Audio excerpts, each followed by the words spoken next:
যেটা দেখতে পাচ্ছেন এটার নাম হচ্ছে মালাই কেক। খুবই পুষ্টিগুণে ভরপুর। আসসালামু আলাইকুম। আজকে দেখাবো কিভাবে মালাই কেক তৈরি করা হয়। প্রথমেই 2 থেকে 3টি ডিম নিয়ে নেবেন। এই ডিমগুলো থেকে কুসুম আলাদা করে নিতে হবে। কুসুম আলাদা করে যে সাদা অংশটা থাকবে এই সাদা অংশটাকে ইলেকট্রিক বিটার দিয়ে আমরা এটা থেকে ফর্ম করে নেব। ইলেকট্রিক বিটার দিয়ে বিট করতে হবে আস্তে আস্তে, যাতে ফর্মগুলো ছিটে না যায়, এই জন্য খেয়াল রাখতে হবে। বিট করা হলে গেলেই আমরা এর ভিতরে আবার দিয়ে দেব ভ্যানিলা এসেন্স বা হালকা পরিমাণে। ইলেকট্রিক বিটার দিয়ে এমনভাবে বিট করতে হবে যাতে সুন্দর ফর্ম তৈরি হয়। দেখুন কত সুন্দর ফর্ম তৈরি হয়ে গেছে। এখন দিয়ে দিলাম একটু ভ্যানিলা এসেন্স।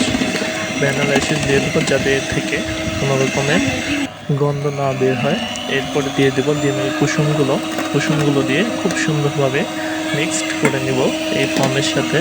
আস্তে আস্তে এটা মিক্সড করে নিতে হবে, একটু সময় নিয়ে এই কাজটা করতে হবে।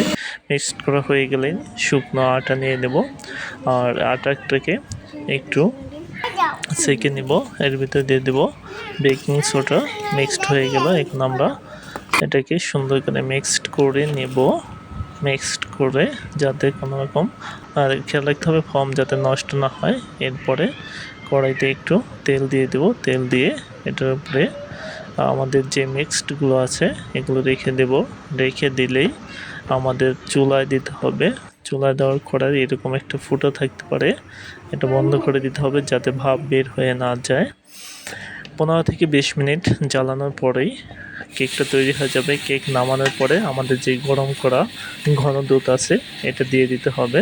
ঘন দুধগুলো দিয়ে দিচ্ছি। এটা ফুটো ফুটো করে এটা কিছু দিয়ে শলা বা কিছু দিয়ে এটাকে বা চামচ দিয়ে দিয়ে দিতে হবে। এরপরে দিয়ে দিলাম কাজু বাদামের যে কুচি করা ছিল এগুলো দিয়ে দিলেই একটা সুন্দর লুকিং চলে আসবে। দেখুন কত সুন্দর লুক পাচ্ছে।